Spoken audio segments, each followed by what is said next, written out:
ఆంధ్రప్రదేశ్ రాష్ట్రంలో కూటమి ప్రభుత్వం ఇటీవల ఏర్పాటైన సంగతి విదితమే. అయితే అనేక హామీలు ఎన్నికల కంటే ముందు ఇచ్చి గద్దెనెక్కింది కూటమి సర్కార్. అయితే ఎన్నికల కంటే ముందు ఇచ్చిన హామీలను నెరవేర్చడంలో కూటమి ప్రభుత్వం అతలాకుతలం అవుతున్న సంగతి విదితమే. కేవలం పెన్షన్ లిమిట్ పెంచి ప్రజలకు ఇస్తోంది చంద్రబాబు కూటమి.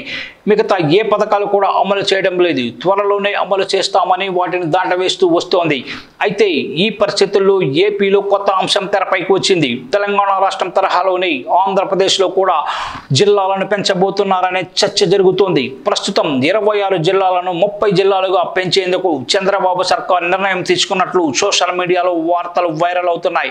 అలాగే కొన్ని జిల్లాల పేర్లు మార్చి కొన్ని జిల్లాలను తొలగించి కొత్త జిల్లాలకు అవకాశం ఇచ్చేందుకు చంద్రబాబు ఈ దిశగా అడుగులు వేస్తున్నట్లు సోషల్ మీడియాలో నిన్నటి నుంచి కథనాలు వస్తున్నాయి. ముఖ్యంగా ఆంధ్రప్రదేశ్ రాష్ట్రాన్ని 30 జిల్లాలుగా పునర్విభజించి పలస, నాగవల్లి, నూజివీడు, తెనాలి, అమరావరం, మార్కాపురం, మదనపల్లి, హిందూపురం, ఆదోని లాంటి ప్రాంతాలను కొత్త జిల్లాలుగా ప్రకటించే ఛాన్స్ ఉన్నట్లు సోషల్ మీడియాలో ఒక కథనం వైరల్గా మారింది.